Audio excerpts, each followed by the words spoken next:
Chapter 1. Calm Before the Storm. September 9th. It was a wonderful September day in Miami, Florida. On the wide, white beach along the coast of Key Biscayne, the sun was hot on the sand. A slim young woman in her early 20s was lying alone down by the sea. She was beautiful, but her face was sad. Her long black hair fell over the book she was reading. From time to time, she looked up from her book and along the beach. Then she put her book away in a bag and sat up. She looked unhappily along the beach again. "I can't tell him. I just can't tell him," she whispered to herself. The sea was flat, calm, and clear, and the weather was hot. It was too hot to work, too hot to play, too hot to drive into Miami to meet up with friends, and it was too hot to stay at home. The wide green streets of Key Biscayne and the parking lots of the tall white buildings were almost empty in the burning sun. Everybody was at the beach. Groups of friends lay on the sand, talking, laughing, and listening to music. Some were playing ball games. Others ran into the water to swim. Families with fat babies and sunburned children lay under the palm trees that grew along the beach. Mothers watched carefully as their children ran down to the sea to play in the warm, shallow water. And at the far end of the beach, across the water, the tall white buildings of Miami stood out against the clear blue sky. At the far side of the beach, a narrow path ran between the tall white apartment buildings. It joined the green streets of Key Biscayne with the wide white beaches.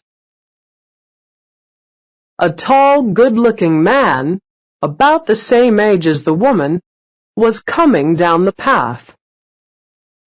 He was wearing a t-shirt and jeans, and his arms and face were brown from the sun. At the end of the path, he stopped under the palm trees and looked out across the beach. "Ikemi!" he shouted. "Max!" The woman stood up and waved. "I'm here! Over here!" He saw her, smiled, waved back, took off his shoes, and came running towards her over the sand. He sat down beside her and moved over to kiss her. "Max, don't." "Don't? Don't kiss you? Why not? What's the matter?" he asked. Ikemi looked away from Max. "I'm sorry, Max. I'm so sorry, but we have to talk.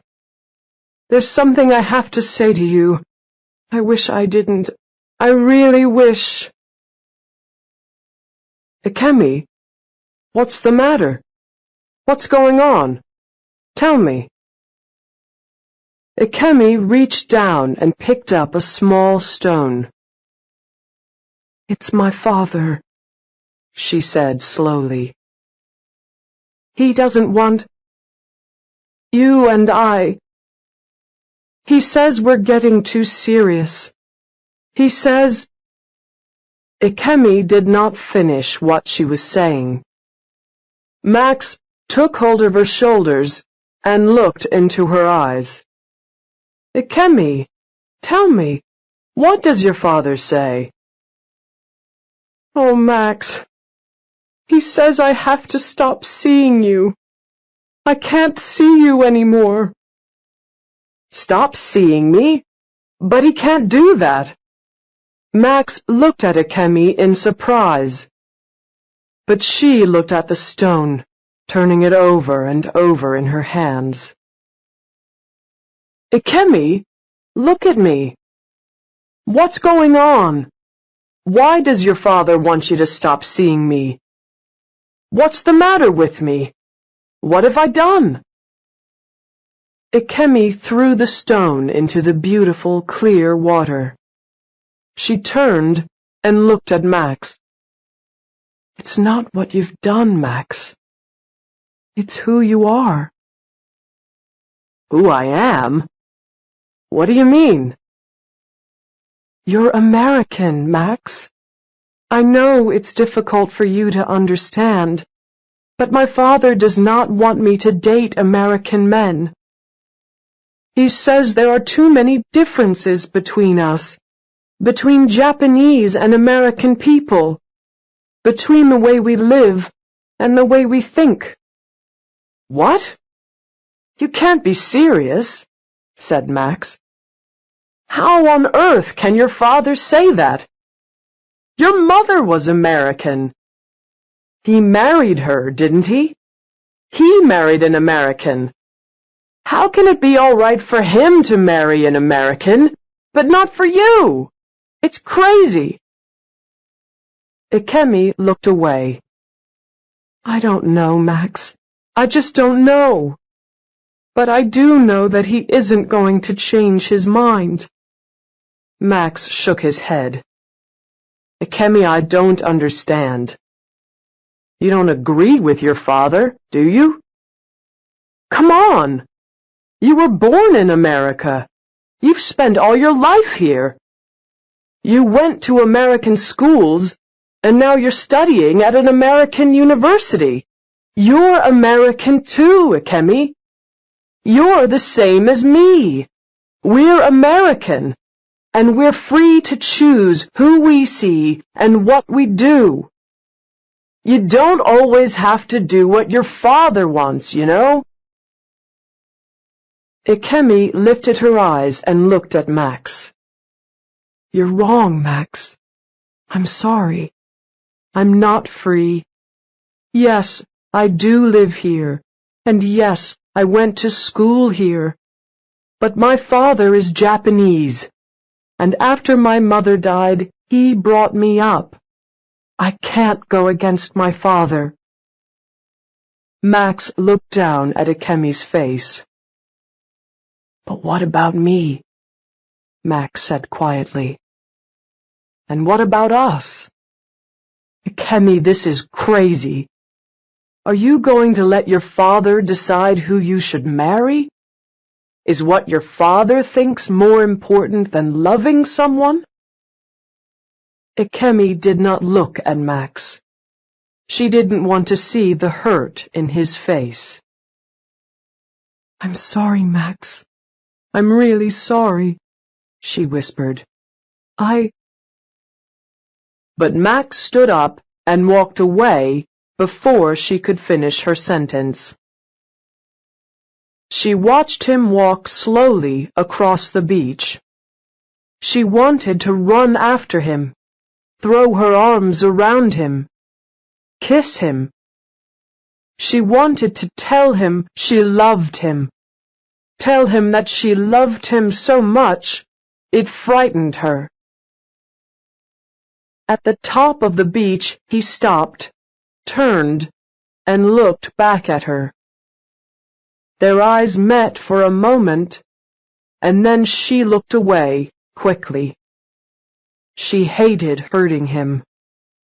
Max was the kindest man she knew. It did not matter to her father that Max was kind. What mattered to her father was what a man said and what he did. Her father thought the most important thing for a man was to be patient, to be quiet, to say nothing, to be brave, to be able to feel pain without talking about it. It was not surprising that he did not like Max. Max was loud, he was noisy, he did not think before he spoke, he was impatient. He was everything her father hated in a man. It did not matter to her father that Max was honest, generous, and helpful.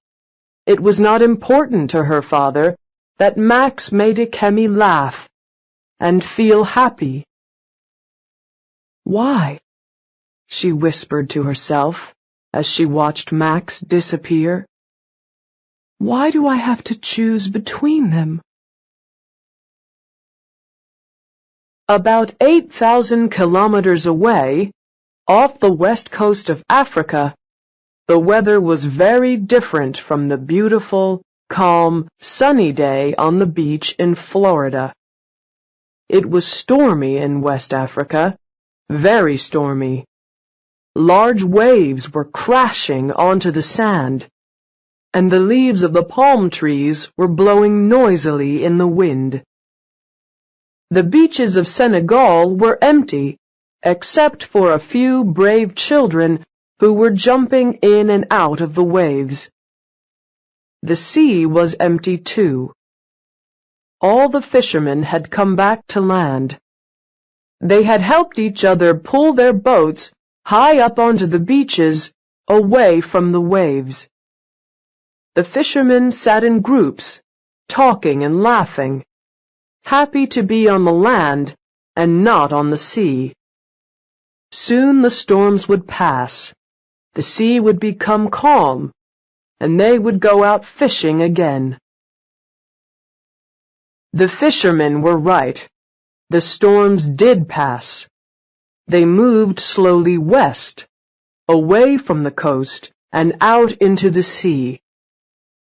And as they traveled over the sea, they took in the hot, wet sea air, and they grew bigger and bigger.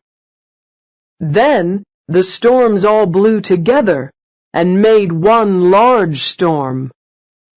And as the hot, wet air rose from the sea into the storm, the wind began to move in circles. An eye formed in the center of the circles of cloud and wind. At first, the eye was wide, about 200 kilometers across, and the winds blew round and round the eye quite slowly. But as the storm traveled over the sea, the winds became stronger as more and more hot, wet air rose up into the storm. The eye of the storm got smaller as the winds became stronger. And all the time, the storm continued to move west over the sea. It moved west, following the warm water that traveled west from the coast of Africa out into the Atlantic. The warm water moved thousands of miles across the Atlantic towards the coast of North America.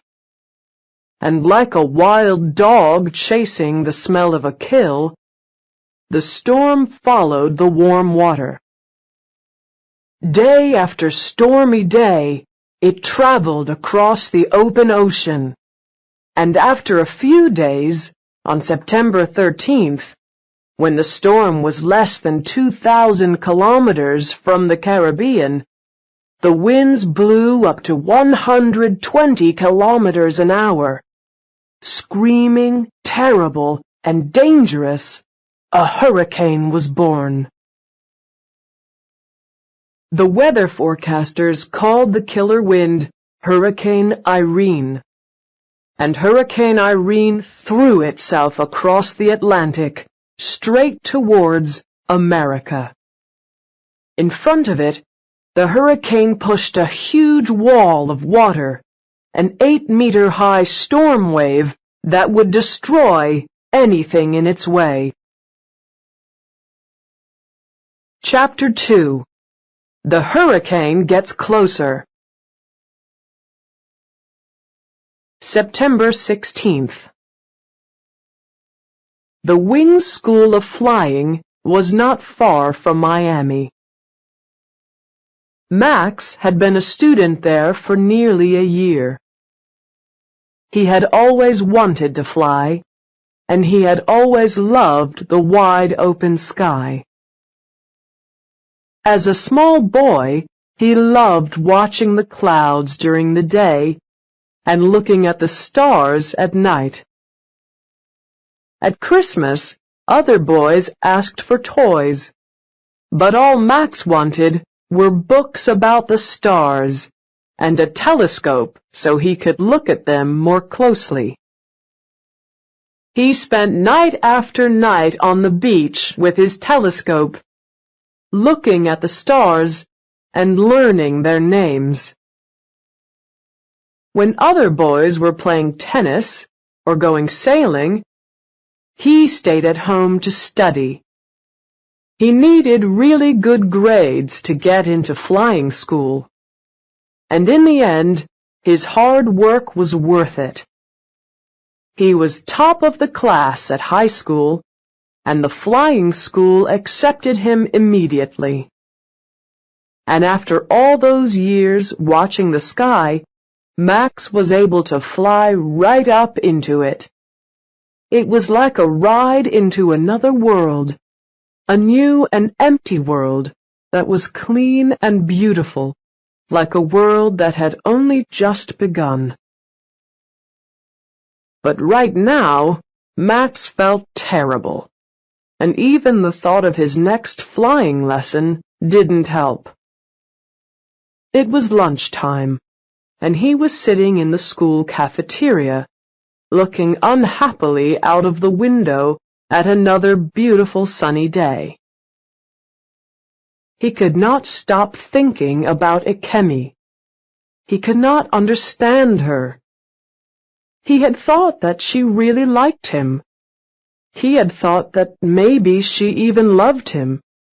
And now, suddenly, she didn't want to see him again.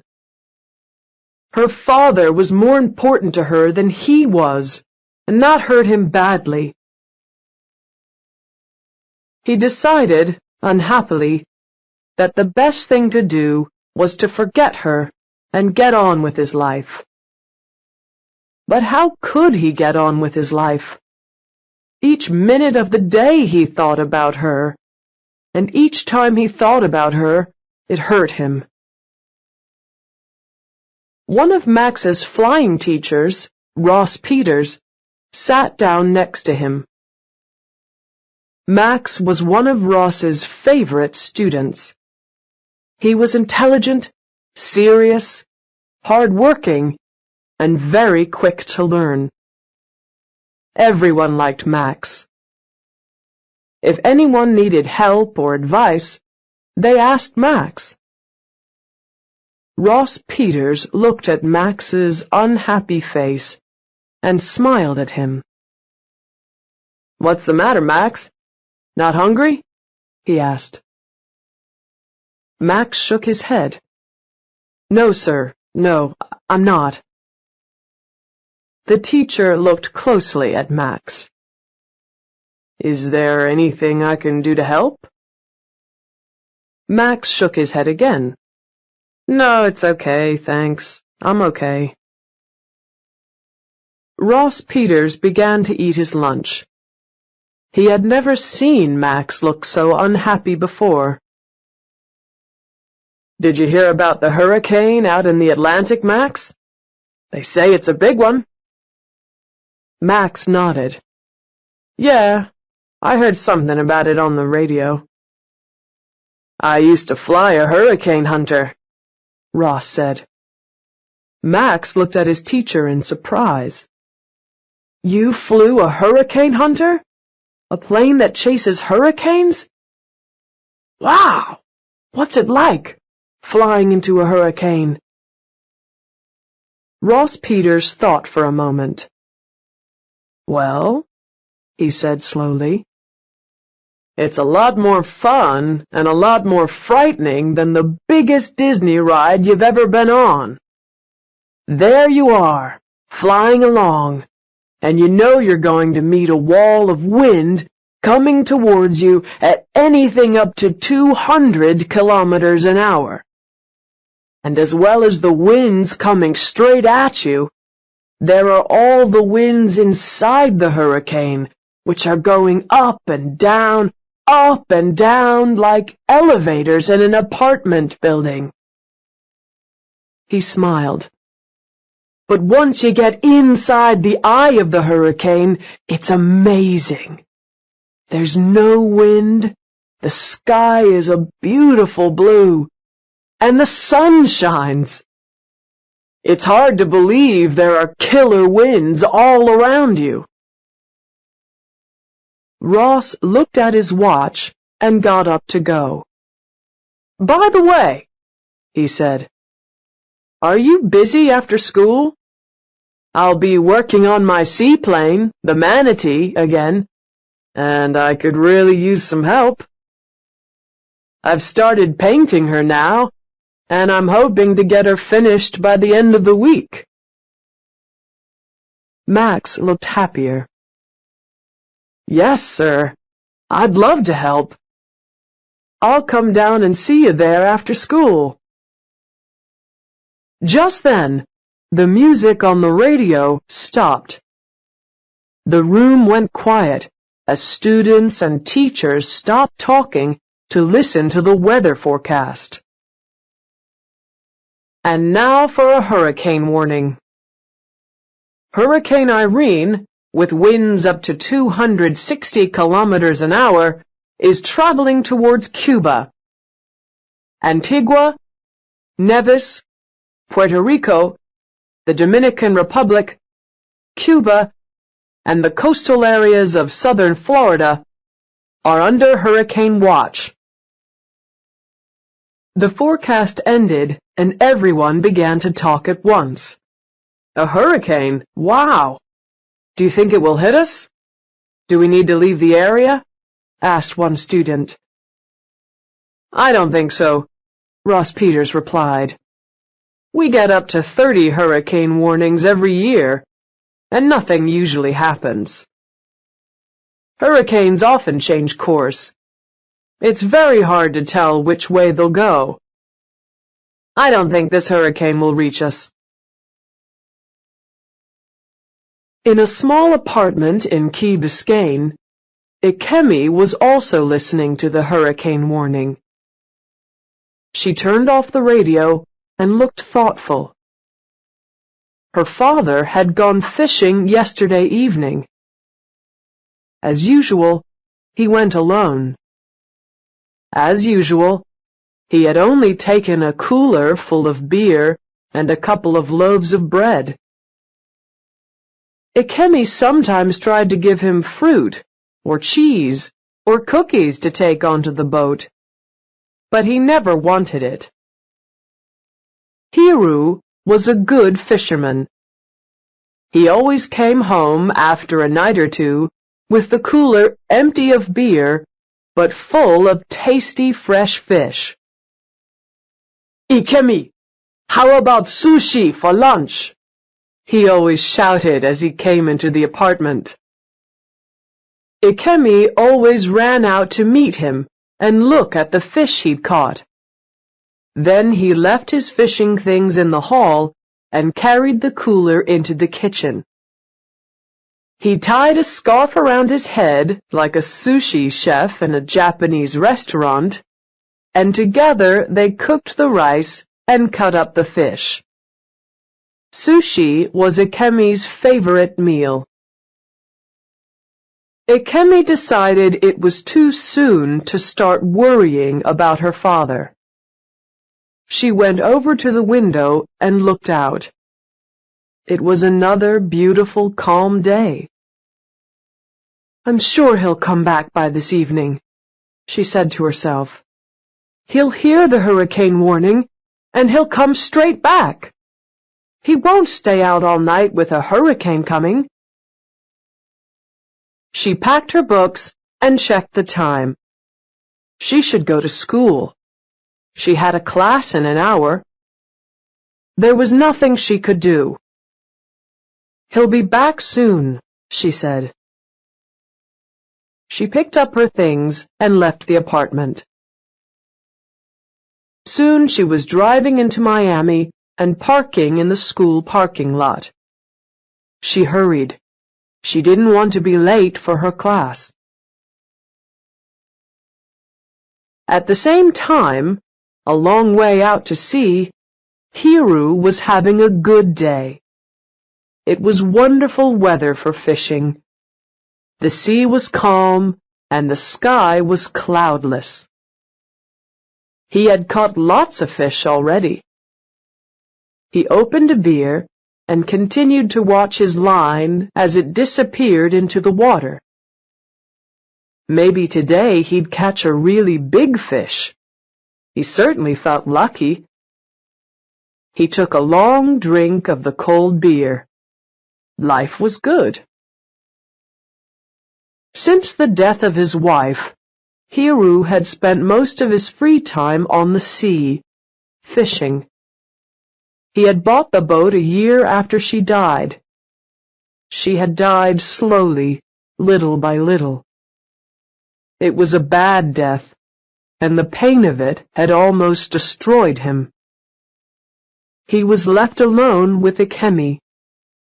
For a long time, Ikemi was the only person he could talk to. He turned his back on family and friends who tried to help him. He did not answer the door or the telephone. He only wanted to be left alone. He did not want sad-faced people sitting in his house telling him how sorry they were. He did not want kind neighbors bringing nicely cooked food for him and the child. He did not want friends to put their arms around his shoulders and tell him that the pain would get better in time. He did not want the pain to get better. The pain was important to him. The pain and the anger he felt kept her near to him, kept her alive. But he could not explain that to all those kind and noisy people who wanted him to forget his pain, forget his anger, make new friends, meet new people, forget her. So he bought a boat, a strong little fishing boat. He called the boat the Elizabeth, his wife's name. And when he could, he left Ikemi with friends or family and went out to sea on the Elizabeth.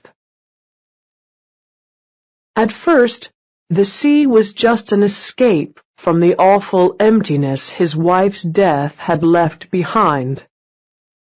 On the Elizabeth, he could be alone with his pain, alone with his anger, alone with his sadness.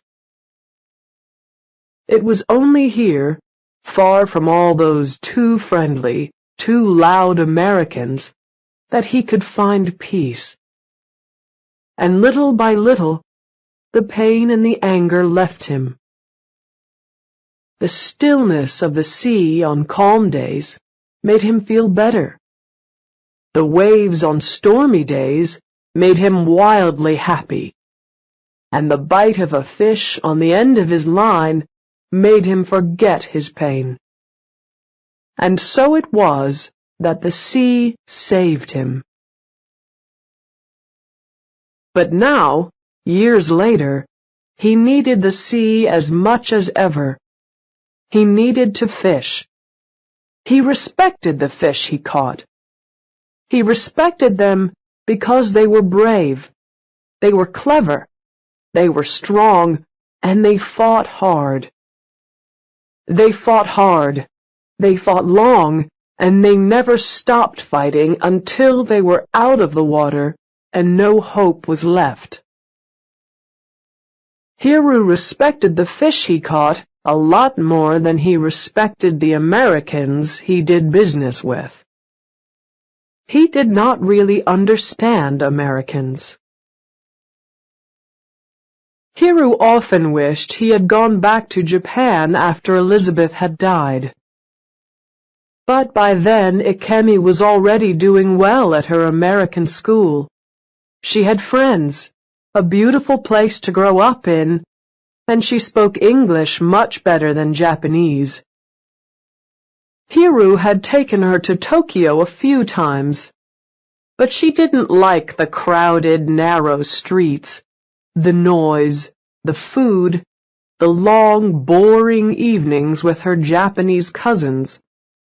She always wanted to get back to Florida, to her friends, to the sea, to the free life she enjoyed in America. Hiru began to think that his beautiful daughter was like a fish, swimming free in the ocean. He did not want to catch her and shut her in the narrow streets of Tokyo and small rooms of a Tokyo apartment. She was not a thing to catch and put in a small glass bowl. He did not want to fight her. She needed to be free. So Hiru had decided to stay in Florida. He opened another beer and looked at his watch. It was almost time for the weather forecast. He got up to turn on the radio. Then there was a pull on his line. Another fish. He sat down quickly and began to pull the line in. There was another pull on the line. Then another. It was a big fish. Quickly, he let out some line. The fish was fighting hard. Hiru stood up and looked over the side of the boat. This fish was bigger than anything he'd caught so far, and he'd been fishing in these waters for years. Hiru got ready for a fight. Little by little, he pulled the line in when he felt the fish was resting. When the fish decided to run, he let the line out. The fish was fighting bravely. Hiru fought back, slowly pulling the big fish in. He fought the fish for 5, 10, 15 minutes. The fish fought back. Slowly, he pulled the fish nearer. It was going to be a long fight, and Hiru forgot about the weather forecast on the radio. This was it. This was the big one. Chapter 3. The Hurricane Kills. September 17th. The beautiful Caribbean island of Antigua was the first island to be hit by Hurricane Irene. The islanders had heard the hurricane warnings. They had lifted their boats out of the water and tied them to the ground. They had put shutters, heavy pieces of wood, in front of their windows to stop the storm from breaking the glass. The islanders had bought so much food and water that the stores were soon empty. They knew that the hurricane might destroy the island's gas stations, and that after the hurricane had passed, there might be no fresh water for days. They had put gas in their cars and water in their bathtubs. Most people living close to the sea packed their valuables, their children, dogs and cats into their cars. They closed and locked their homes and went to stay with friends or family in safer parts of the island. Vacationers in coastal areas were not happy when their hotels were closed, but they had no choice. They were taken to stay in hotels higher up on the island, where the storm waves could not reach them. A group of 20 Americans on a week's sailing vacation in the island also knew about the hurricane. they brought their boat, the 40-meter wave dancer, into Nelson's dock and tied it up to the jetty. They went into the town to find a hotel, but all the hotels were closed because of the hurricane. There was nowhere for them to go, so they returned to the boat for the night. Wave Dancer was large and heavy, and they thought they would be safe. After all, they were tied up to the jetty in shallow water, only a few meters from land. Hurricane Irene hit them while they slept, with 250 kilometers an hour winds. The 8-meter storm wave broke the strong lines holding the boat to the jetty. It lifted the boat up like a toy and turned it over like a piece of paper. Then it dropped the boat. The boat broke up like an egg dropped on a hard floor. All 20 people on the boat died. Ikemi had not slept much during the night. Her father had still not returned. She put on a sweater and looked out of the window. She could feel a change in the weather. The sky was cloudy and gray, and the leaves of the palm trees were moving just a little in the light wind. The air felt different. It was colder. She checked the time and turned on the radio. Hurricane Irene hit the island of Antigua during the night, and more than 40 people have died. Many coastal towns were destroyed, and thousands of people are homeless. Heavy rains from Irene are continuing to fall, and winds have reached 274 kilometers an hour. If Irene does not change course, the hurricane will pass over the Dominican Republic and the island of Cuba within the next 24 hours, and the coast of Florida in about 48 hours. People should leave coastal areas until the storm has passed. Suddenly, Ikemi felt very worried. Where was her father? Why hadn't he come back? She tried to call him on his cell phone, but he didn't answer. Maybe he's working on the boat at the marina. He just forgot to call me and tell me he's back. She left the apartment and went down in the elevator and out into the parking lot. She got into her car and drove a few kilometers down the main street of Key Biscayne before taking a side road. The side road led through some palm trees before reaching a marina full of boats. The marina was busy, and some people were taking their boats out of the water. Please be here, thought Ikemi as she hurried to the place where her father kept his boat. But the boat was not there. Ikemi's father was still somewhere out at sea. I'm sure he'll hear the hurricane warnings on the radio, she said to herself as she drove slowly back to the apartment. But she was not really sure that he would. She knew that he did not always turn the radio on when he was fishing. I need peace and quiet to catch fish, he always said. Hiru was not getting much peace and quiet in the boat. He had seen the weather changing early in the day. The beautiful blue sky began to cloud over, and the wind began to get stronger. It was no longer warm. Maybe it was time to go home, before the wind got any stronger. But this was the best fishing ever. The cooler was full, and he was catching more and more. The fishing was so good, he could not stop. It might never be this good again. He wasn't worried about the wind getting stronger or the sky getting darker.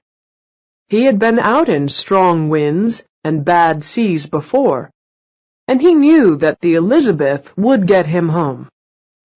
So he threw on a sweater and fished happily, knowing that he was not too far from the coast and could easily get back in an hour or two. During the afternoon, the wind became much stronger, and the fishing was not as good. But still he didn't stop. At last the sea became so rough, and the sky looked so dark, he decided it was time to go back. He put his fishing things away and tied the cooler down. It was difficult to stand up now. The boat was moving so much. He went across the boat, holding onto the sides of the boat to stop himself from falling. He turned the key to start the engine. The engine started, coughed, and died. Hiru turned the key again.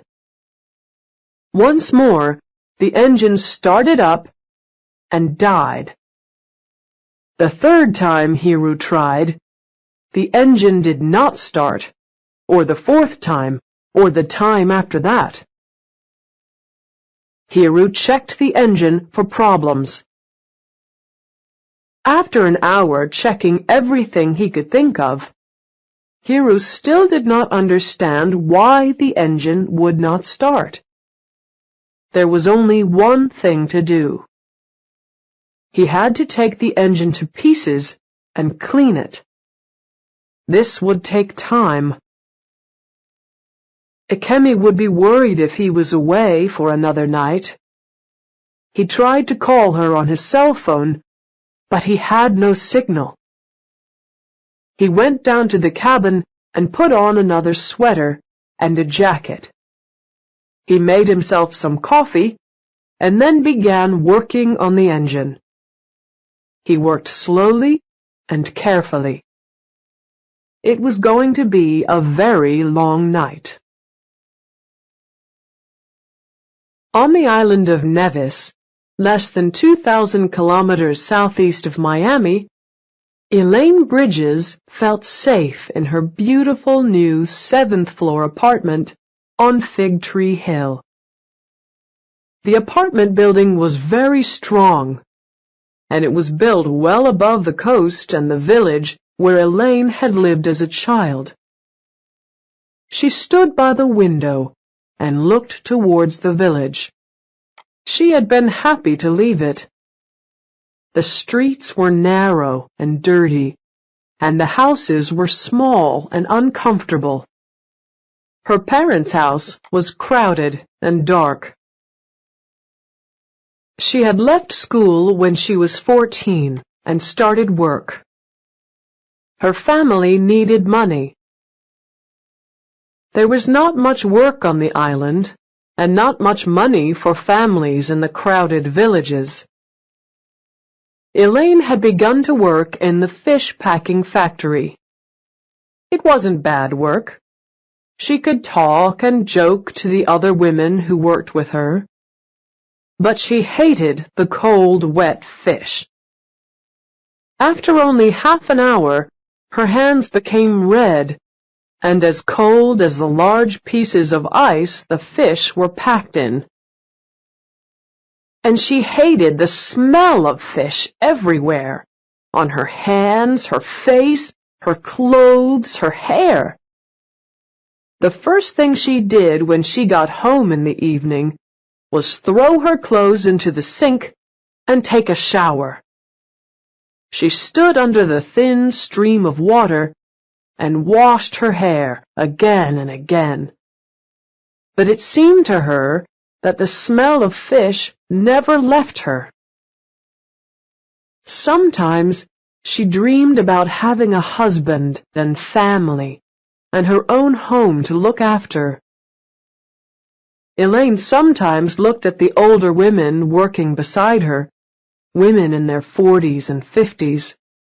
They joked and laughed like the young girls, but their faces were tired, their hair had gray in it, and their bodies were shapeless.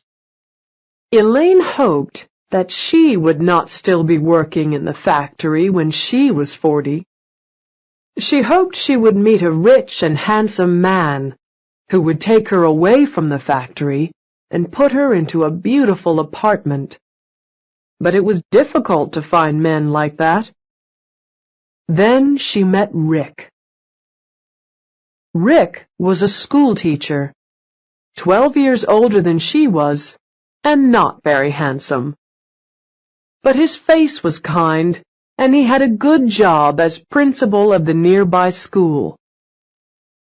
She had agreed to marry him, and now her dream had come true. Here she was, living in this lovely new apartment, with 2 beautiful baby girls born just 6 days ago. She smiled. She turned away from the window and put on some water to make tea. She made 2 cups, added lots of milk and sugar, and carried 1 cup into the living room. Rick was outside on the narrow balcony of the apartment, where they used to sit in good weather. He was putting the storm shutters over the windows. It was a difficult job, in the narrow balcony in the strong wind, and he dropped one of the shutters with a crash. "Shh! Quiet, honey!" she shouted through the balcony door. "Don't make so much noise! You'll wake the babies!" Rick picked up the shutter and shouted back, "If those babies can sleep through the noise of this wind, they can sleep through anything. What do you want me to do? Wait until they wake up?" Elaine looked out over the island. It was raining so hard she couldn't even see the sea. But she thought she could hear the wild crashing of the waves above the noise of the wind. "Well, no, honey. The hurricane might hit any time. You want me to wait for the babies to wake? We should have left the island 2 days ago for somewhere safer. But no, you said the babies were too young to travel. You said it would be too difficult to move them. You said you didn't feel well enough to leave the apartment. You said we'd be fine with the storm shutters up. Then everybody else goes to stay someplace safe, and here we are with one of the worst hurricanes in years coming straight for us, and you say I'm making too much noise?" Elaine took the tea back to the kitchen and then went into the babies' room to see if they were awake. She was happy to see they were still asleep. Elaine couldn't understand how they could sleep through the noise of the wind and the rain. Such lovely babies. Only 6 days old and so beautiful. Little hands, little faces, little heads of soft black hair. She looked round the room. It was painted yellow, with yellow and white curtains. There were pictures on the walls, and pretty painted furniture stood around the room. The little beds were painted different colors, and there were 2 little cupboards for the babies' clothes. Well, her babies were going to be the best dressed, best loved, cleverest babies in the Caribbean. She walked over to the window. It was getting windier, and some of the palm trees looked like they were almost touching the ground. Yes, the wind was much stronger now than a few minutes ago. She put her hand on the window and could feel the glass moving backwards and forwards in the wind. She couldn't believe it. How could the glass move in and out like that without breaking? "Rick!" she shouted. "Rick, come here! Put up the shutters here!" But just then, the hurricane hit the building, which shook it as if it had been hit by a train. "Rick!" There was no reply, only the horrible screaming noise of the wind and horrible loud noises coming from the building itself. She ran over to the balcony door, but she could not see Rick. "Dear God, the wind has blown him off the balcony," she thought. The rain was falling so heavily, and the sky was so dark that it could almost have been night. Then, at the far end of the balcony, she saw something move. It was Rick. He was on his knees, with his arms around the metal rails of the balcony. His head was down, and the heavy storm shutters had blown out of his hands. "Rick!" she screamed again.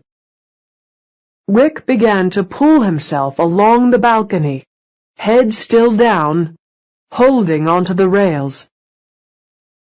Halfway along the balcony, he stopped. She could see he was tired. The wind was blowing harder than ever. A huge piece of metal, probably the roof of a house, came flying up into the air. It flew straight at the balcony and crashed against the rails. Then, the piece of metal fell, taking with it some of the rails and the wall of the apartment below them. There was nothing to stop the wind blowing Rick off the balcony. He had stopped moving. She wondered if the metal had hit him. "Rick, come on! Come on!" she screamed. She was crying when he began to move again. Slowly, he pulled himself along the balcony, head down. After what seemed like hours, he reached the door. Elaine opened it, and he half fell, half pulled himself into the room. The wind blew into the room with him. Magazines and papers flew through the air. Cups fell off the tables. Chairs fell over. "Help me shut the door." They both pulled the door shut. "Rick, are you all right? I was so afraid. I thought the wind had blown you away." Rick was shaking. "I'm fine. Listen, Elaine. We have to move fast. The windows are going to break. Quick, get the babies. Get into the bathroom." Elaine picked up the babies, and they ran into the bathroom. It was a small room with no windows. Rick shut the door and locked it. Dear God, please look after us," whispered Elaine as she sat on the floor with the babies in her arms. The noise was terrible, and it was getting worse. Screaming like a wild animal, the wind threw itself at the building, shaking it like a dog shakes a rabbit. Then came a loud crash as the window of the baby's room broke, and another soon after as the living room window followed.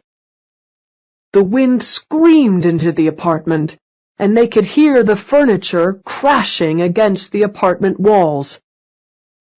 They heard the television crash to the floor, and the sound of breaking glass as the hurricane destroyed the kitchen.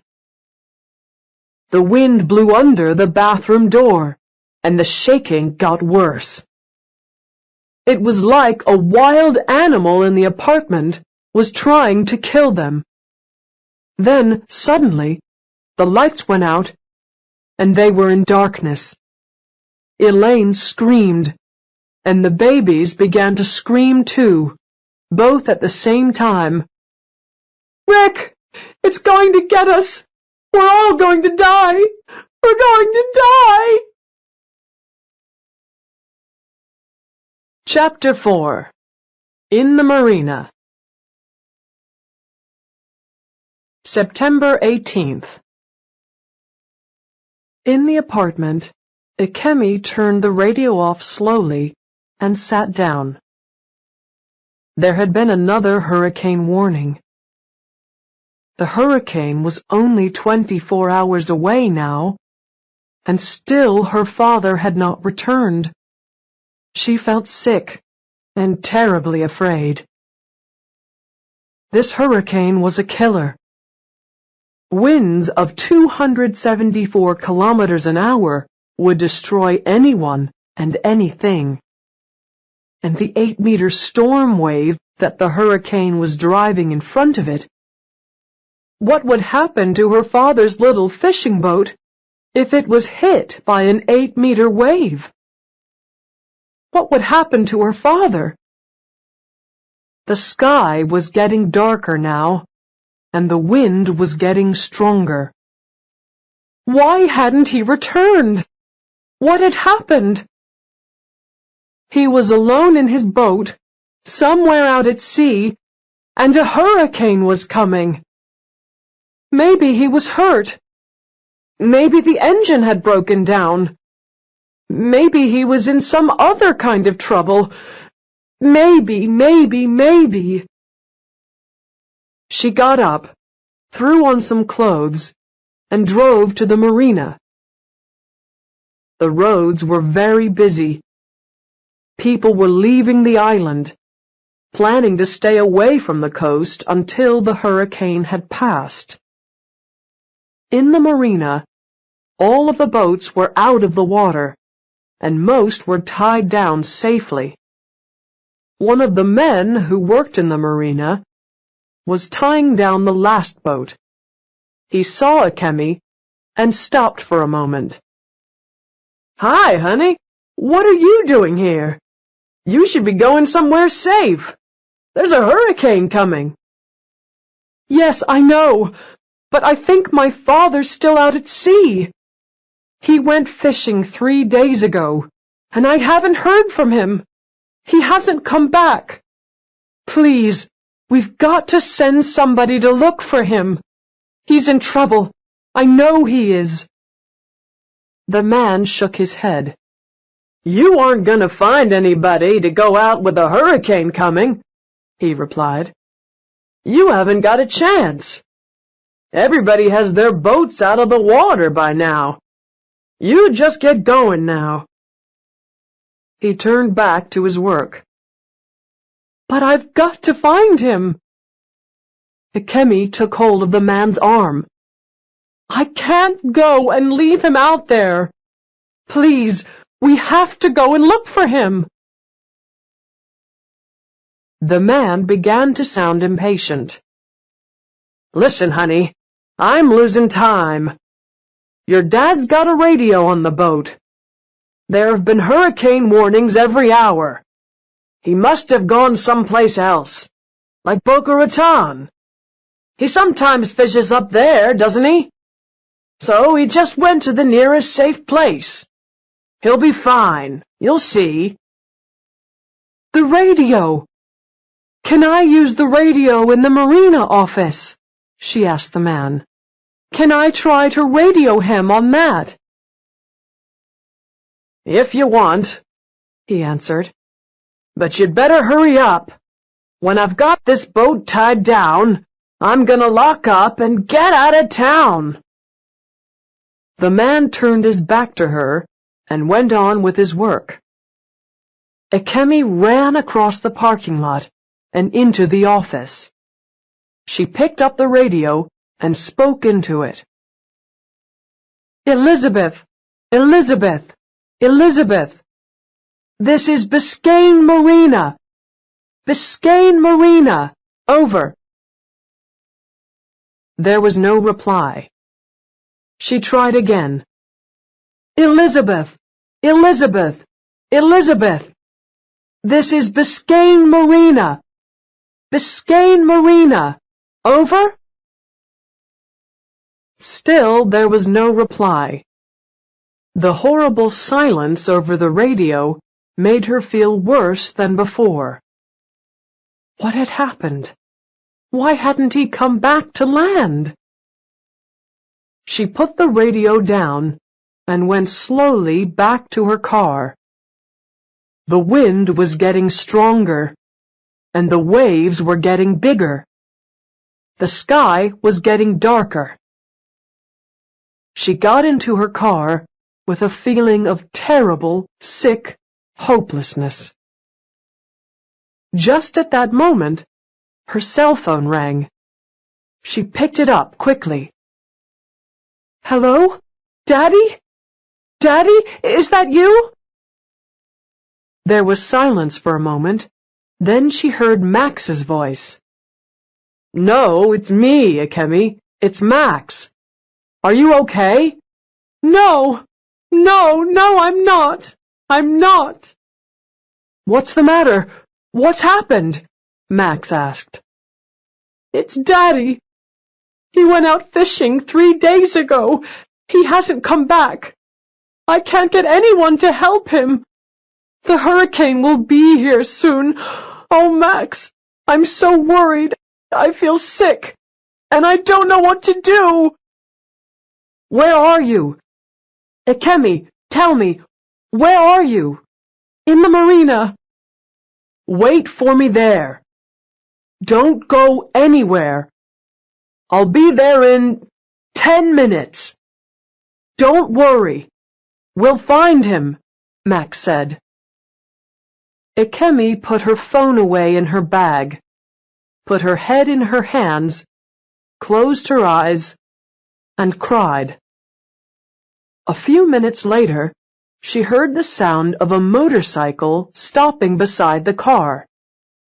She looked up and saw Max. She ran to him and threw her arms around him. "Max! Oh, Max, thank you for coming. I'm so happy to see you."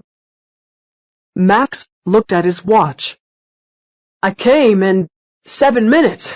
Not bad. It's a good thing I've got the motorcycle. The roads are impossible. Everyone is leaving the island." He took hold of her hand. "Come on. Jump on. Let's go." "But where are we going?" Akemi asked. "We're going to find your father," Max replied. Akemi did not ask how he was going to find Hiru. She just knew that somehow he would. She got onto the back of the motorcycle. "Hold on!" he shouted. She put her arms round him and rested her head against his back. She felt more hopeful now. They drove out onto the main road off the island. The road was crowded with cars, buses, trucks, and vans. Everybody wanted to leave the island as quickly as possible. But there were so many cars on the road that the traffic had stopped completely. People were getting out of their cars and looking worriedly at the traffic ahead of them. A few people were shouting angrily, and dogs shut in cars were barking. A police helicopter was flying above, but there were no policemen on the road helping the traffic. Max drove slowly past the line of cars. It took them a long time to reach the flying school. There was nobody there. Max stopped the motorcycle in front of the building. "Wait here!" he shouted. He disappeared into the building and came out a few minutes later with some keys. "Off we go!" He got back onto the motorcycle, and they went down a narrow road behind the school building. "Where are we going?" shouted Akemi. "You'll see," he replied. 10 minutes later, the road ended at a narrow beach. there was an old wooden jetty at the end of the beach. And beyond that, on the open water, was the oldest, dirtiest, ugliest seaplane Ikemi had ever seen. Max stopped the bike. Ikemi, let me introduce you to the manatee. Isn't it beautiful? Ikemi looked at the plane. Max, are you sure that plane can fly? Of course it can fly. I know it looks old. It's an old plane, but it's strong and heavy. It belongs to one of my teachers. He bought her a few months ago. It needed a bit of paint and a bit of mending, and I've been helping him. But do you know how to fly it? Max took Ikemi's hand and led her along the jetty. At the end of the jetty, he stopped and smiled at her. Don't worry, Ikemi. We'll be okay. It may be an interesting flight, but if your father is still out there, we'll find him, and then we'll bring him back. Hiru was still at sea. He had worked on the engine for most of the night, and when the first light in the stormy sky showed it was morning, he was ready to start the engine. If it did not start now, it never would. He looked quickly at the sky and tried to start the engine. The engine turned once, twice, then died. He tried again. Once more the engine came to life, turned a few times, then died. For a third time he tried. Come on! Come on! Come on! The engine coughed and died, just like yesterday. Hiru tried again and again, but he knew the engine was not going to start. Suddenly, a large wave broke over the boat and water came in. Hiru began to pump out the water. There was a lot of water, and he was tired. He had not slept that night, and had not eaten since the day before. He knew he needed help. He knew that the Elizabeth might not be able to get him home this time. He pumped out the water and then turned on the radio. He picked up the radio, and holding himself against the side of the boat, spoke clearly and loudly against the screaming of the wind and the crashing of the waves. Mayday! Mayday! Mayday! This is the fishing boat, Elizabeth! Fishing boat, Elizabeth! He said where his boat was. My engine is not working, and I am in danger of sinking. I need help immediately. He listened. There was no friendly voice answering from a boat nearby. He repeated his message, then listened again. Still there was no reply. How come there were no other boats around? There must be other fishing boats in the area, or big ships on their way into Miami. He was about to speak for the third time when he heard a voice on the radio. He turned it up and listened carefully. Hurricane alert! Hurricane alert! All coastal areas of Florida. Hurricane Irene is passing over the island of Cuba and is expected to hit the coast of Florida in less than 24 hours. There may be winds of up to 274 kilometers an hour and a storm wave of 8 meters or more. Everyone should leave coastal areas as soon as possible. Hiru quietly put the radio down. Now he understood why nobody was answering his mayday calls. There weren't any other boats around. They all knew that a hurricane was coming. Hiru was wet. He was cold. He was tired. And he was afraid. The sky was dark and angry, and the wind was blowing hard. The waves were throwing the boat around like children throwing a ball. The storm was getting worse. The wind was getting stronger, and the waves were getting even bigger as the minutes passed. The waves were the biggest Hiru had ever seen. They were like great moving mountains of water. His eyes were red and hurt from the salt water, which blew into them when he looked up. He felt sick, because the waves were so big that the Elizabeth was going up and down like some wild carnival ride. They lifted the boat up as they passed under it, and then dropped it like a stone. The little boat shook as it crashed down from the waves, and then lay at the bottom of the wave. This was the most dangerous moment, because if a wave broke over the boat, water came in.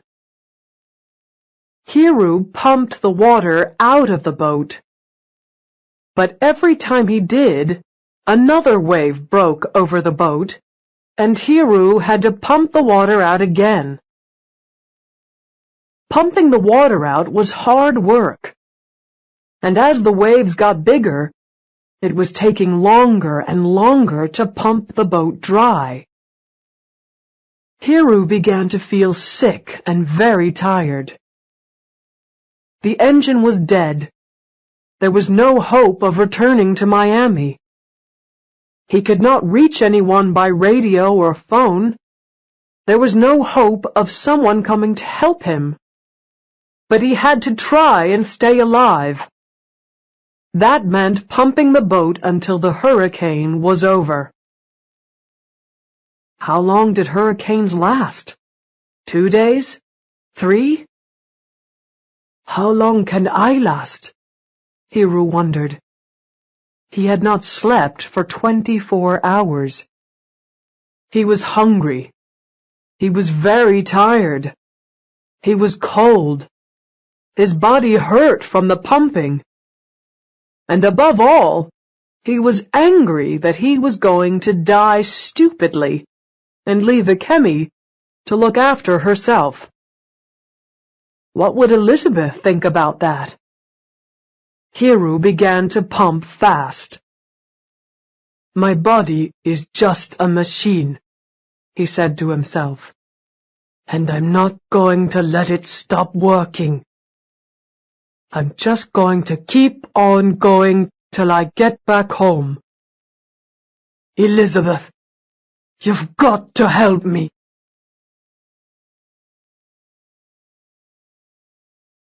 Chapter 5. Good to be alive. Hurricane Irene blew over Nevis and screamed away to Puerto Rico, the Dominican Republic, and Cuba. Before the hurricane, Nevis had been a green island, with lots of palm trees and fields of pineapples. After the hurricane, the island was brown.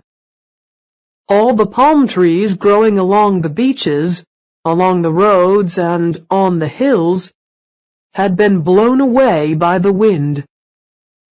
The marina was no longer there, and any boat left in the water had been smashed to pieces. All the houses in the coastal areas had been destroyed. a pineapple farmer, hurrying to check his fields, found that all his pineapples had been washed away by the storm wave. He also found a 10-meter boat lying in one of his fields. It was 500 meters from the sea. On Fig Tree Hill, it was impossible to drive along the roads. There were palm trees in the roads, and cars and buses and big trucks were lying on their sides.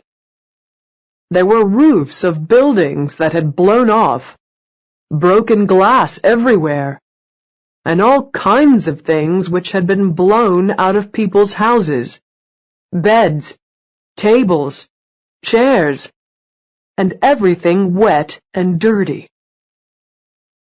Many houses did not have roofs, and the wind had blown the walls away from others. There was no electricity on the island, and there was no water. All the telephone lines were down. It was impossible for people to call for an ambulance, and anyway it was impossible for ambulances to use the roads. People climbed slowly over things in the road, hoping to find something useful to rebuild their homes.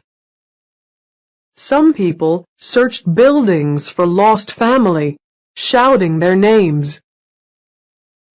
Others went into stores and tried to take as much food and as many things as they could steal. People slowly began to count the dead. In the apartment building at the top of the hill, Rick and Elaine were standing in the baby's room. They were tired, hungry, and dirty, but they were alive. The room they were standing in was empty. The wind had blown everything out of it. There was glass all over the floor, and the walls and carpet were wet and dirty. The baby's beds, their cupboards, the little chairs, and the prettily painted table, the flowered curtains, and the colorful pictures were all gone.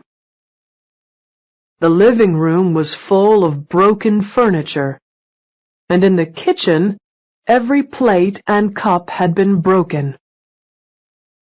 Rick and Elaine stood hand in hand, looking at what was left of their beautiful home.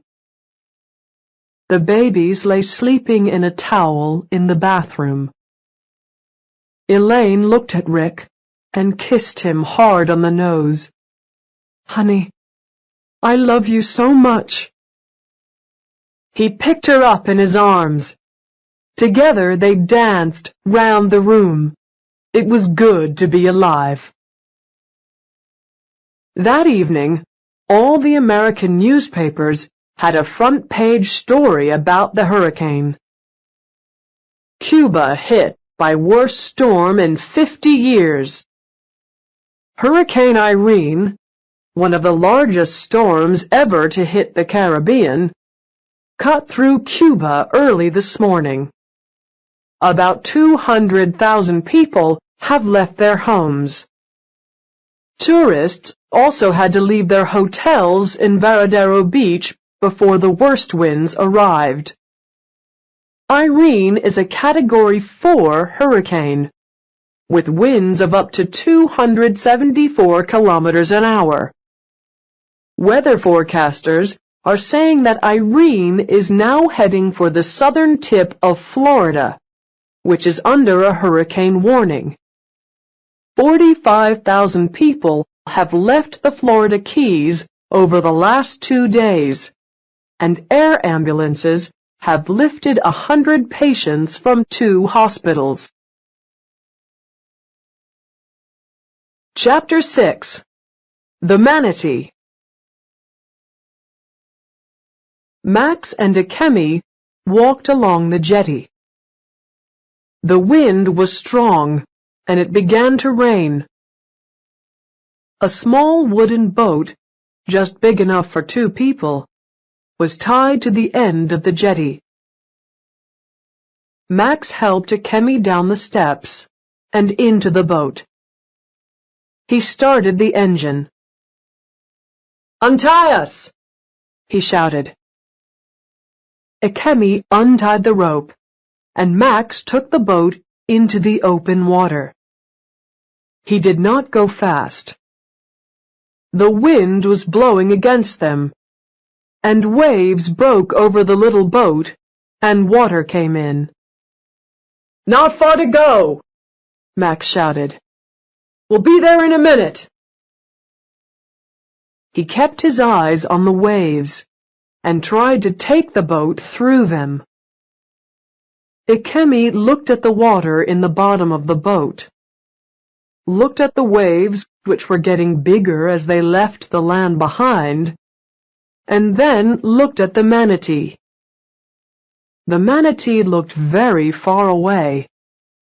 The boat was going very slowly, and a lot of water was coming in. Akemi began to throw the water out of the boat. A lot of the salty water blew back into her face and hurt her eyes, but she kept throwing it out. It came in faster than she could throw it out, and by the time it had reached the manatee, the boat was almost half full of water. It was raining hard now, and they were both wet and cold. "Quick, get inside!" Max unlocked the door in the seaplane's side and helped Akemi climb inside. He followed and quickly shut the door. Inside the plane, it was much quieter. Akemi looked round. The inside of the plane was empty. There were only 3 seats at the front and a big yellow bag just behind them. "Why aren't there any seats here in the back?" Max was already sitting down and putting on his seatbelt. "The plane was used as an air ambulance up and down the Keys." Max pushed the wet hair out of his eyes and began to look through some maps. He pulled one out. "Akemi, come and look." Akemi went up and sat in the seat next to Max. He showed her the map. "Look, this is where we are. This is Key Biscayne, and this is the marina. Now, where do you think your father might be?" Akemi looked at the map. There was a lot of water on the map and not much land. She put her finger down east of Key Biscayne, about 15 kilometers out to sea. "He often goes around here." Her finger moved up the coast. "But he sometimes goes up the coast, towards Boca Raton. He goes where the fish are." "And he didn't say where he was going?" Akemi shook her head. "No, he didn't." The wind suddenly hit the plane and shook it. "We'd better go," he said. "We haven't got much time." "Okay, we'll go east from here for about 15 kilometers. "Then we'll be going straight into the hurricane," said Akemi. "Max, are you sure you can fly this thing? What happens if we fly into the hurricane?" "Don't worry," said Max. "Ross Peters taught me to fly the manatee. I've been up with him quite a few times. And as for flying into the hurricane, if a small, light plane like a hurricane hunter can fly in storm winds, then a heavy old plane like the manatee will just sail through." Max sounded very sure of himself, and Akemi felt better. And anyway, We've got a very nice life raft if anything goes wrong." He looked at the big yellow bag lying on the floor behind the seats. "If we have problems landing the plane, drop it into the sea and jump in. There's water in there, chocolate, a light, a radio, everything you need for a nice few days at sea." Akemi wished he hadn't told her about the life raft. "We're flying towards a hurricane in an old broken-down seaplane, and you think a life raft is going to make me feel any better? Are you crazy?" Max held her hand for a second. "Come on, put on your seatbelt. Let's go." He started the engine. "Are you ready?" He turned to Akemi. "Are you going to be okay?" he said. Akemi nodded. "I'll be fine," she said. "And Max, thank you." Max did not reply. He was taking the plane into open water for the takeoff. The heavy plane moved slowly because the wind and the waves were pushing it back. "Come on, come on, come on," whispered Max. Akemi shut her eyes. Then, suddenly, they were in the air. "We're off," said Max. Akemi looked through the window at the sea below. The clouds were very low and dark, and the rain was heavy. It was very hard to see anything out of the window. "We'll have to stay below the clouds," shouted Max, "or we won't be able to see anything." Akemi could not see very far. The sky was dark, and the rain was falling heavily. The waves below were dark, too, only showing white when they broke. "This is impossible," she thought to herself. "How can we find a little boat in this weather when we don't even know where it is?" It was as though Max could read her thoughts. "Don't worry, we'll find him," he said. And she believed him. And as the manatee began its journey east over the sea, Hurricane Irene was moving west. The hurricane left the broken island of Cuba behind and began to move over the water towards Miami. It brought with it great walls of cloud, heavy rain, and high winds.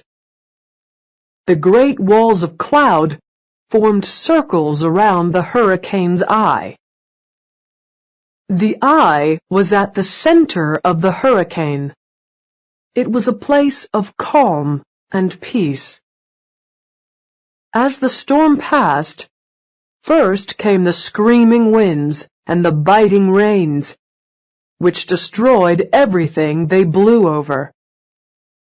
Then, as the eye passed over, the winds and the rain stopped. No wind blew inside the eye. There was bright sunshine and a warm blue sky. You might think that the hurricane had passed, until the wall of the hurricane hit from the other side.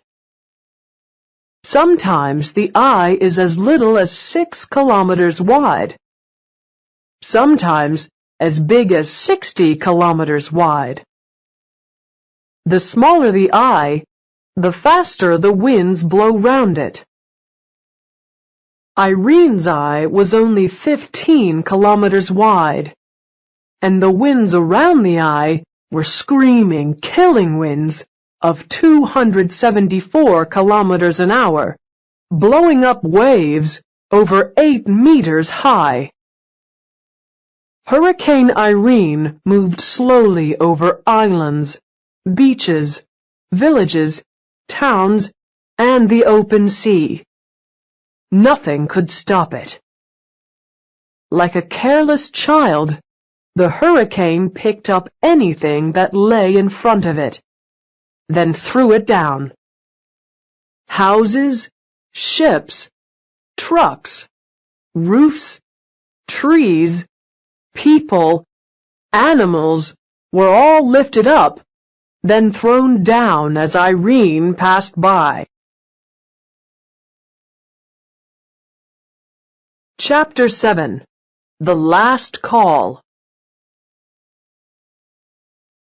Hiru stopped pumping the water out of the boat.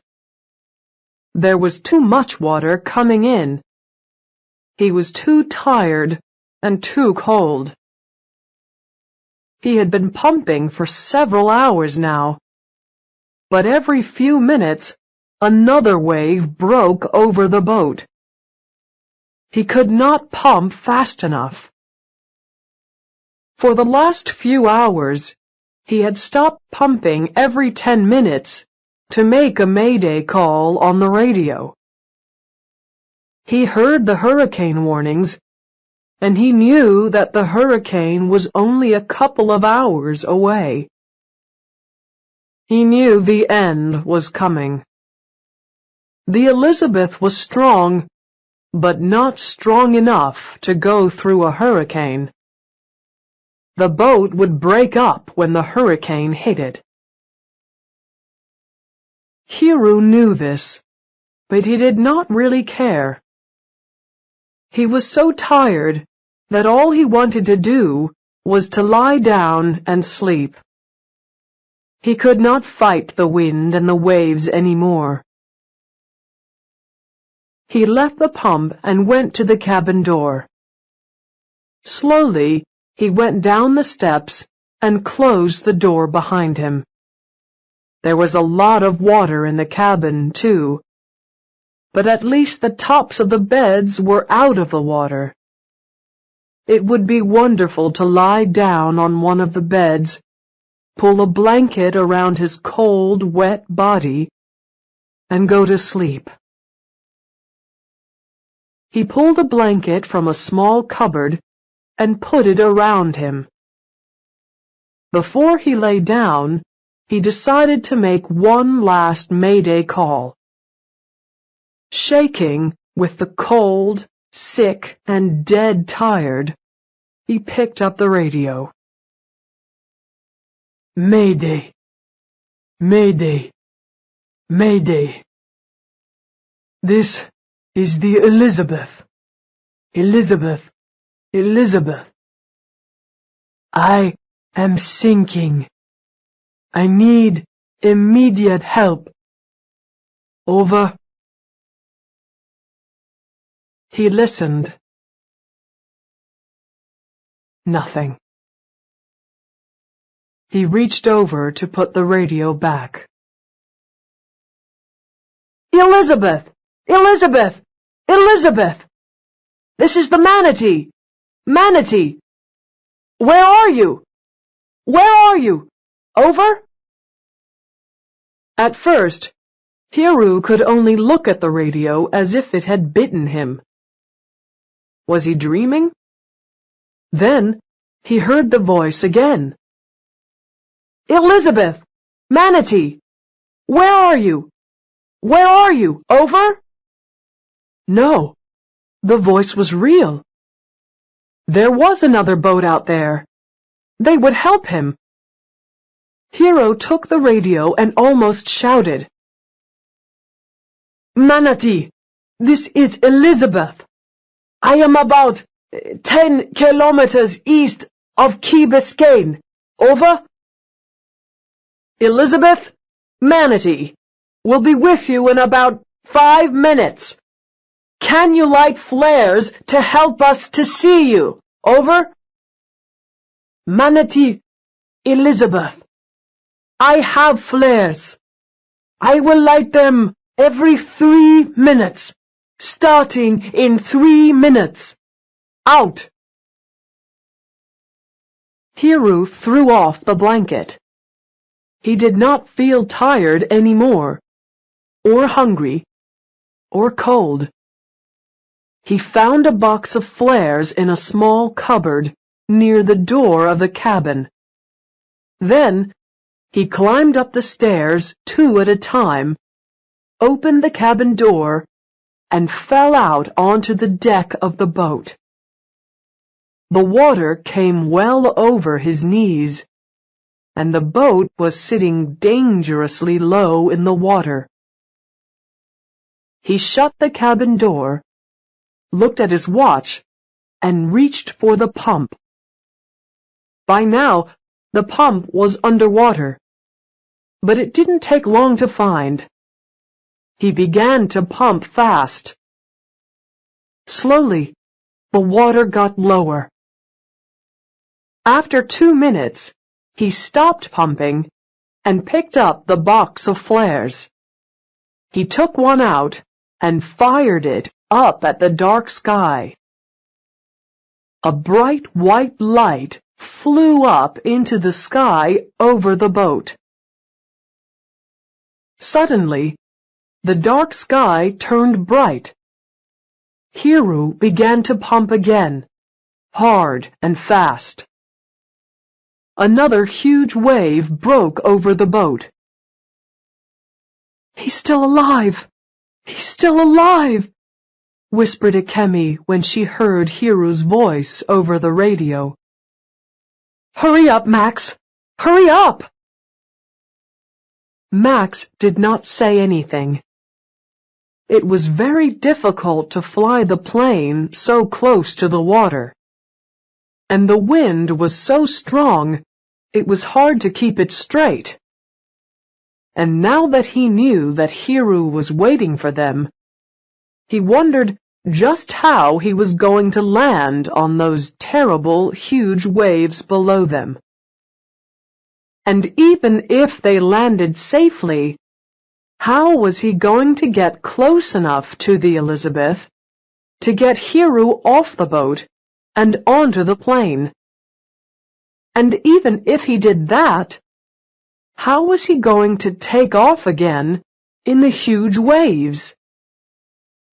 It had been hard enough to take off in the much calmer water near the coast. Now they were out at sea, and the waves were huge. Max suddenly felt very cold. He realized that if he tried to land, the manatee would break up. Both he and Akemi would die, as well as Hiru. He felt sick. What could he say to Akemi? "Well, Akemi, I'm terribly sorry, but I can't land here. It's too stormy, and I can't save your father.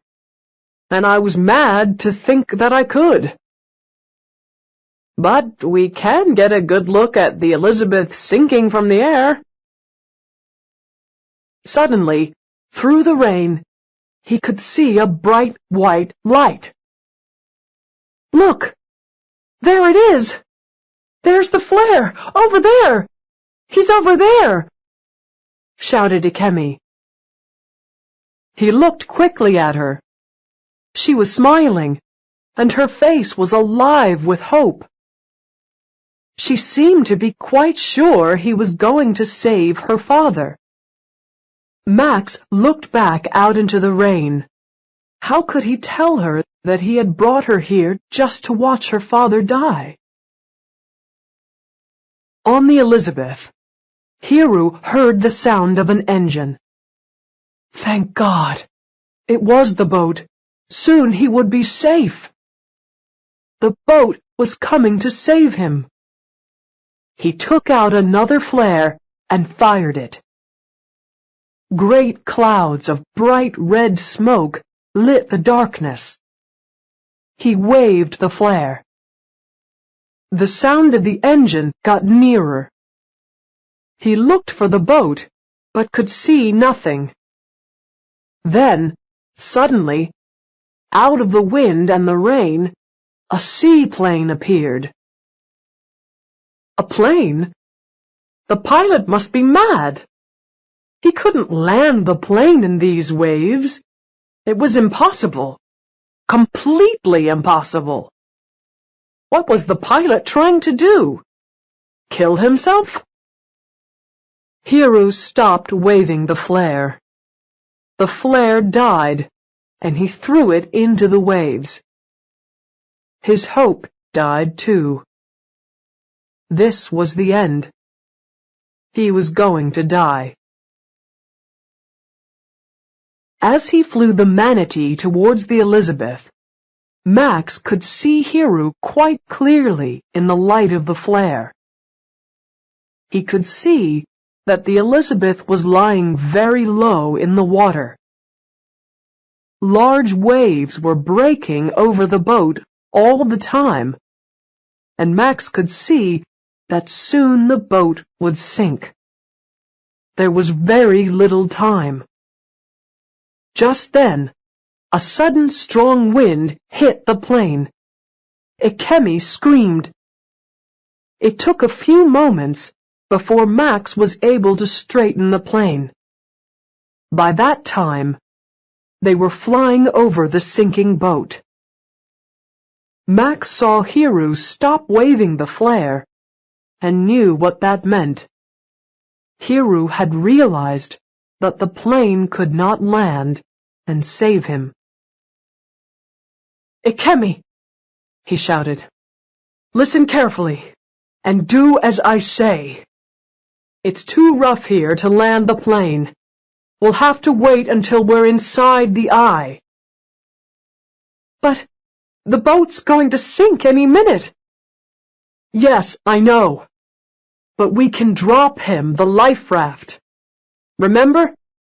It's just behind the seat. It's a good one, a new one. If he gets into it and closes it, he'll be okay. You can throw it down to him." "But how?" "The life raft is on a long line. If you drop it in the right place, the wind and the waves will blow it onto the boat, and your father can get it." Ikemi did not ask any more questions. She took off her seatbelt and got up. On the Elizabeth, Hiro watched the manatee disappear into the storm. Then, suddenly, over the radio, "Elizabeth! Manatee! Sir, can you hear me? Over?" Hiro crossed the boat like a man in a dream and picked up the radio. "Who the hell is this?" "It's me. It's Max, sir. Listen. I can't pick you up here, so I'm going to pick you up in the eye of the storm. I'm going to fly low over the boat. I'm going to drop you a life raft. There's a long line on the life raft. The wind will blow the line onto the boat. Tie yourself into the raft and make sure you close the raft. We'll pick you up inside the eye." Hiro stood in his sinking boat like a man who'd been hit on the head. Max? Not Max, Ikemi's loud American friend? Max, who drove a motorcycle too fast, spoke too loudly, and was training to be a pilot at flying school? Hiro felt himself go even colder.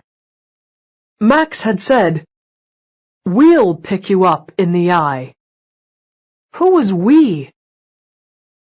"Don't let Ikemi be on that awful old plane with that crazy American boy in this terrible storm.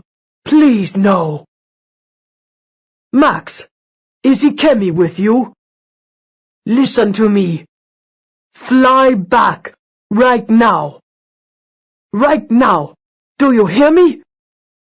Don't worry about me. I'll be all right. Just take Ikemi back right now." Right now! Do you hear me? Sorry, sir.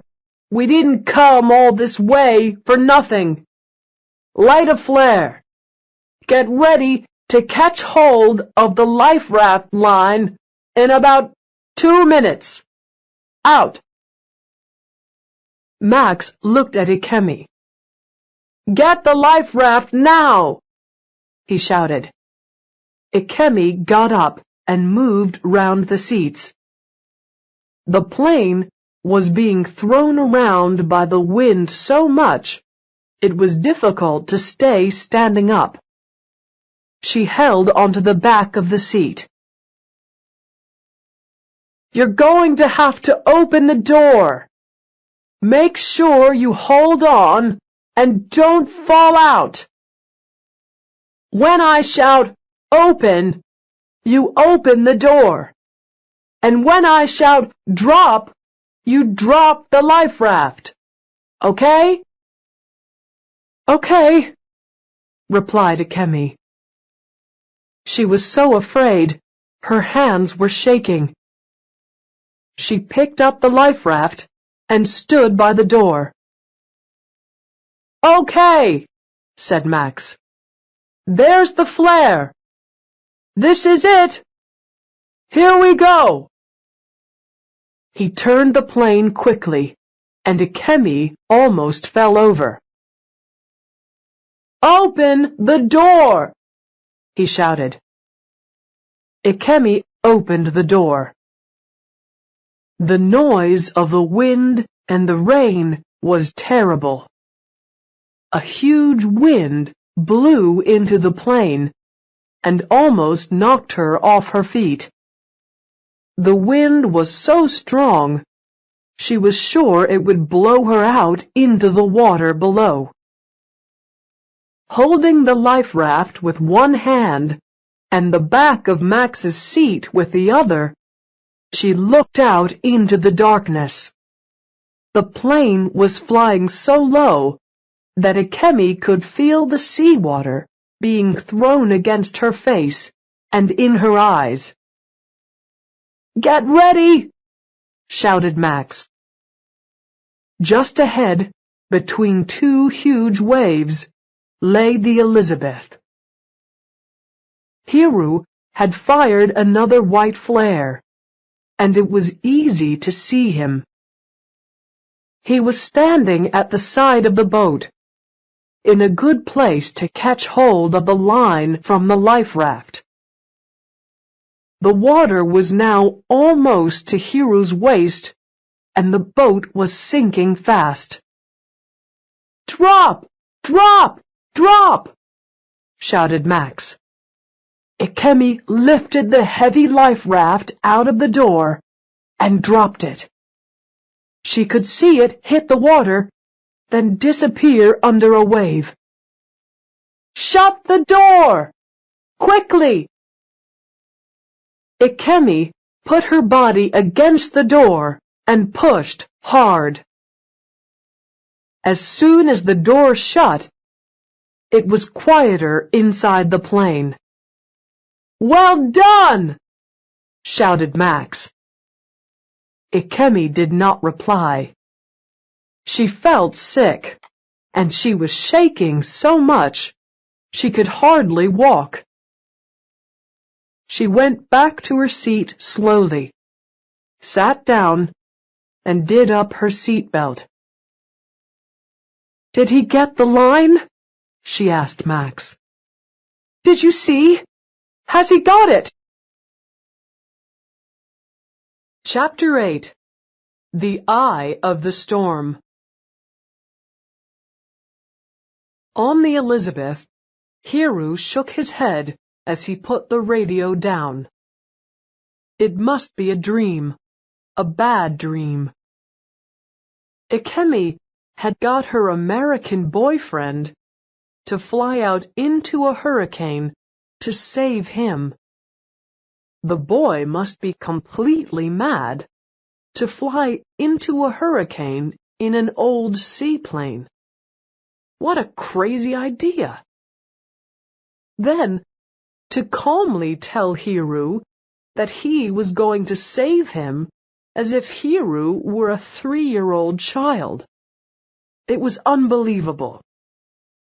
But the boy was brave, and he was a fighter. And if that boy was going to try to fight the storm, then Hiru was going to fight it too. Hiru did not think they were going to win this fight, but he was not going to give up before Max did. Hiru watched the manatee fly closer. The plane was flying very low, and Hiru could see how much it was being thrown around by the wind. One moment, it was at a safe height above the waves. Then, the next minute, so low the waves were almost breaking over it. Hiru shook his head again. That boy certainly was mad. Mad and brave. A huge wave broke over the Elizabeth. The boat began to sink. If Hiru could get into the life raft, he had a chance, a very small chance, of being alive tomorrow. He climbed onto the top of the boat, which was still above the water. From there, he could see the plane clearly in the light of the flare. It was very close. Suddenly, a door in the side of the plane opened. A moment later, the bright yellow life raft was thrown out. There was a long line behind it. Hiru watched the life raft and the line behind it fall. It fell very close to the boat. Just then, the Elizabeth turned on her side and sank. Hiru fell into the water, which seemed almost warm after the coldness of the wind. Almost immediately, he felt the line touch his neck. He put the line twice round his waist, then pulled. Slowly, he pulled himself along the line to the life raft at the other end. He took hold of the raft and pulled hard on a line. Like a beautiful yellow flower, the life raft opened up. It was a big life raft and very strong. Hiru pulled himself out of the water and into the raft. He just had time to close the raft before a huge wave hit it. The raft turned over and over, but very little water came in, and after a few moments, Hiru could feel the raft turn right side up. This was not going to be very comfortable, but the raft might just be strong enough to get him through the hurricane. And if Max could get into the eye and pick him up there... He shook his head. He could not believe that Max was flying that plane up there. He certainly knew how to fly. The raft drop had been just right. And if Max could fly as well as that, there was just a chance that he could pick up Hiru in the eye. Hiru tied himself onto the raft and began to look around. He found a light, some water, chocolate, and blankets. He ate the chocolate and drank some water. Away from the wind and the waves, warmed up by the blankets, Hiru felt a little better. But this was not a fishing trip he was going to forget. On the manatee, Max and Akemi flew back over the water. They could not see the Elizabeth, and they could not see the life raft. The flare still lit the sky, but the sea was empty. "It's gone down. The boat's gone down, whispered Ikemi. Max, it's gone down. We were too late. Wait, just wait a bit. Look, over there. Suddenly, on the dark water, they saw the yellow life raft open up. He made it! He made it to the raft! Just then, a wind hit the plane and threw it to one side, like a child throwing a toy plane across a room. Ikemi screamed. Look at this! Shouted Max. The wind has gone up to 250 kilometers an hour in the last 90 seconds. This is it. We've hit the hurricane. A strong upwind threw the plane into the air. The height meter jumped from 200 meters to 1,300 meters in seconds.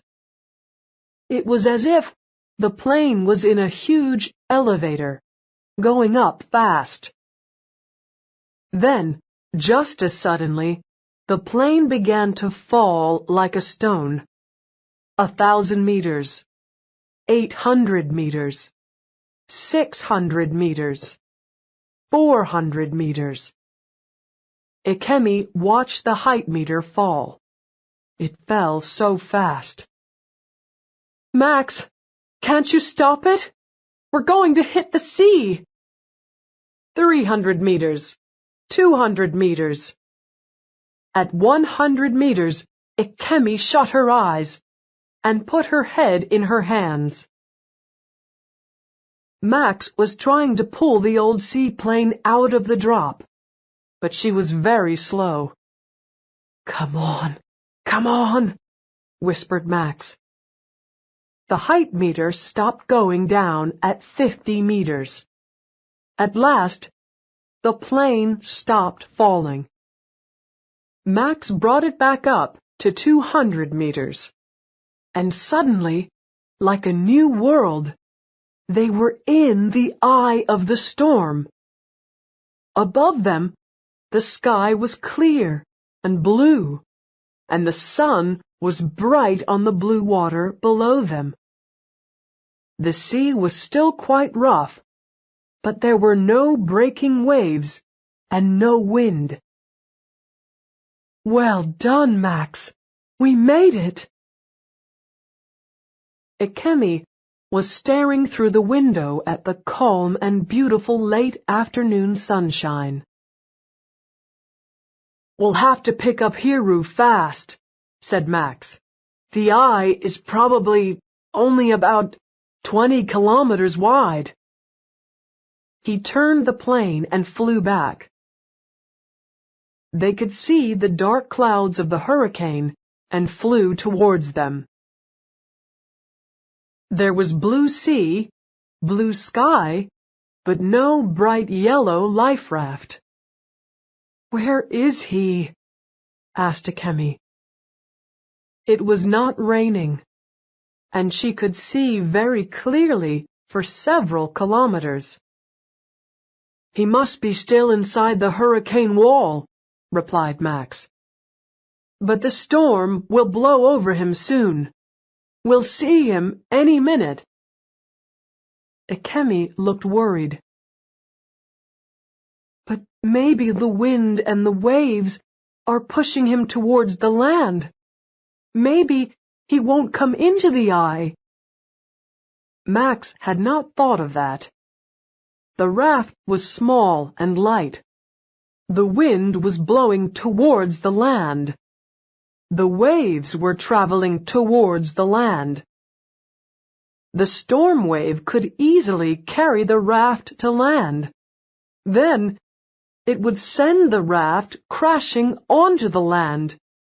It would hit the beaches, the rocks, the houses, and be thrown along the roads beside the sea. Hiru would die inside the life raft. He should be out of the wall by now, Ikemi was saying. Where is he? There he is! Over there! Over there! Max shouted as the raft appeared. He turned the plane and flew over the life raft. The top of the raft was open, and the raft was full of water. But as the plane came near, they could see Hiru. He was lying in the bottom of the raft, in the water. He was not moving. "Get ready to land!" shouted Max. He had wanted to fly around the raft several times to decide how to land. But now there was no time for that. He flew round the raft once and then brought the plane into land. The manatee jumped a couple of waves, then hit the water. The plane stopped not far from the raft. The moment the plane had come to a stop, Max took off his seatbelt and put on a life jacket. He tied a line onto the life jacket and gave the other end to Ikemi. "I'll swim over to him. I'll tie him to the line, and you can pull us in. We haven't got much time." Ikemi nodded. Her face was white. He jumped into the water and swam to the raft. Hiru's face and hands were cold and blue. Max put his face against Hiru's mouth. He was not breathing. Max looked back at Ikemi. She was standing very still by the door of the manatee. "Is he okay?" she shouted.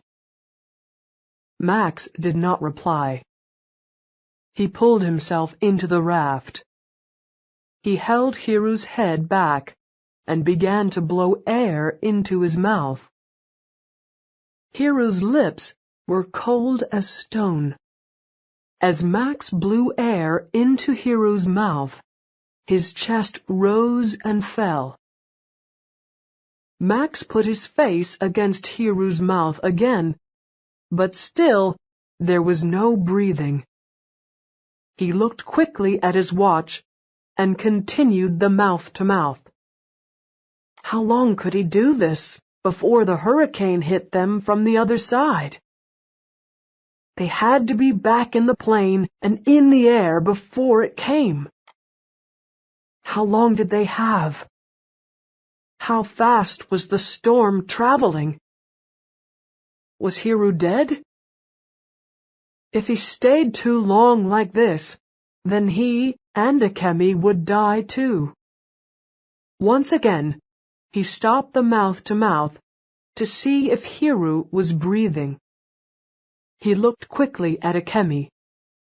Her eyes were shut, and her hands were together. As far as Max knew, Ikemi never went to church and didn't believe in God. It didn't look to Max as if he had much choice. He could either bring Hiru back to life or die when the storm hit them again. What he could not do was bring Ikemi the cold, dead body of her father. He began mouth-to-mouth again. "Max, listen! The storm's getting close! It's coming!" Max could already hear it, the noise of the storm. A few minutes ago, it was a soft whisper, but now the noise was loud and angry. "We've still got some time!" Max shouted. Then Hiru coughed.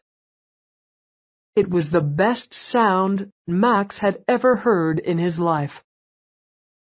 Max turned Hiru onto his side. He coughed again and was sick. Max untied the line that held Hiru to the raft and tied on the line that Ikemi held. "Pull us in!" he shouted.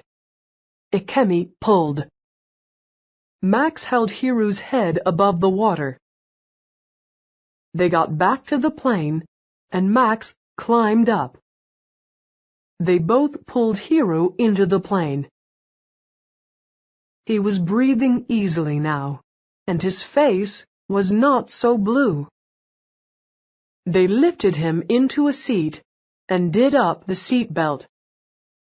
Ikemi threw her jacket over him and held his cold hands.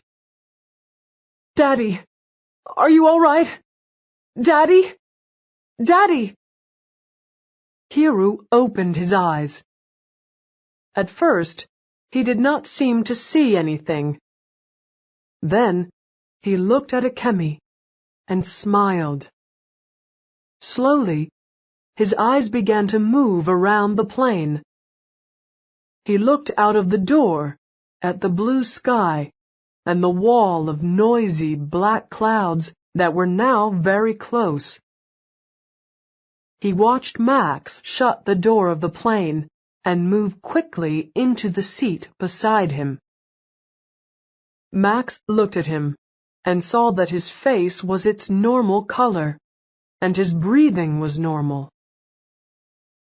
"Let's get you home, sir." Hiru nodded and listened to the engine start. The plane began to move.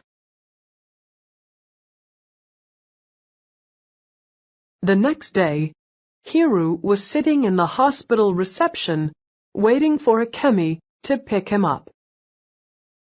The doctor had wanted him to stay in hospital for one night, just to be safe. And he was feeling much better now. His night in hospital had also given him some time to really think about things, and especially about Ikemi. Hiru looked up and smiled as Ikemi and Max came through the doors. "Daddy, how are you feeling?" asked Ikemi. "Hungry," Hiru replied. He turned his head to Max, who was standing quietly beside Ikemi. "Max?" Hiru said. "Yes, sir." "You like sushi?" "Yes, sir," replied Max. "You hungry?" "Yes, sir." "So where's the nearest sushi bar?" he asked.